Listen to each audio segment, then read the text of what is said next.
Hey, salut tout le monde, on se retrouve aujourd'hui sur Tutovrac et on est parti pour la partie 7 de la rénovation de la moto. Alors premièrement, on va essayer de régler une fuite d'huile qu'il y avait au niveau de la boîte de vitesse. Alors pour cela, on va tout d'abord démonter tout le système d'embrayage.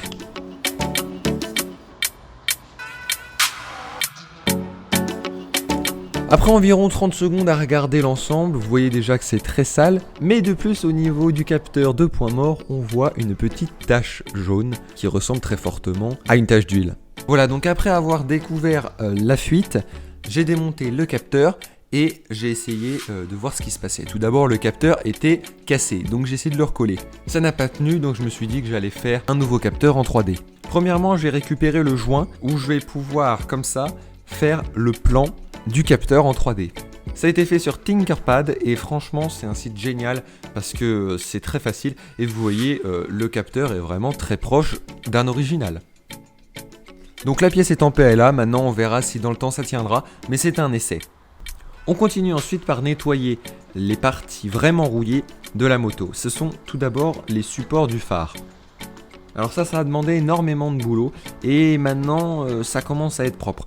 Bien sûr, il n'est pas possible de récupérer l'ensemble du chrome parce qu'il a tellement été attaqué que c'est mort. Mais on peut déjà réussir à retirer une grande partie de la rouille. Et là maintenant, on va passer au réservoir. Alors premièrement, on décape tout. Donc vous voyez, c'est vraiment nickel.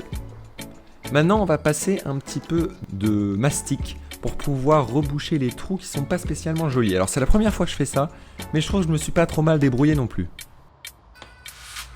Dès que c'est fait, on va passer une couche d'après.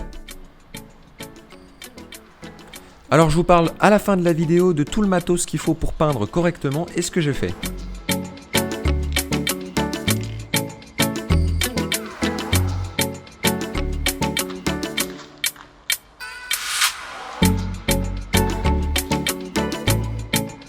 Et là on a la couche de rouge qui fera la couleur finale du réservoir. Donc là il y en a encore plusieurs. Je vous explique ça tout de suite.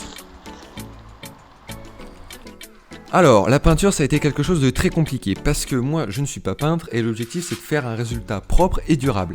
Alors, premièrement, j'ai décidé de prendre des bombes de peinture qui sont professionnelles ou du moins des bombes de peinture pour carrossier. Ensuite, au niveau de la pose de la peinture, ce qu'il va falloir faire, c'est premièrement mettre une couche anti-rouille, mais ce qu'il va falloir ensuite, c'est faire plusieurs couches d'après. Moi, j'en ai fait au total 3 pour pouvoir permettre d'avoir une bonne accroche, mais aussi un blanc assez présent pour que quand on puisse mettre la peinture rouge, ce soit propre. Ensuite, l'objectif de l'après est aussi d'uniformiser les couches. Donc quand on va passer la peinture rouge, normalement ce sera parfait. Pour la peinture rouge, ou pour n'importe quelle peinture que vous allez rajouter, faites environ toute la bombe. Moi, ça a dû être 2 voire 3 couches de peinture pour avoir un résultat très correct. Vous passez ensuite 2 couches de vernis spécial sur le réservoir pour que ça puisse tenir dans le temps et pour avoir un résultat brillant ou mat comme vous le souhaitez. Voilà, merci d'avoir regardé cette vidéo, j'espère qu'elle vous aura plu. N'hésitez pas à vous abonner, à mettre le like et on se retrouve sur une prochaine vidéo. Allez, ciao tout le monde. Et n'oubliez pas, la semaine prochaine, la présentation de la moto terminée.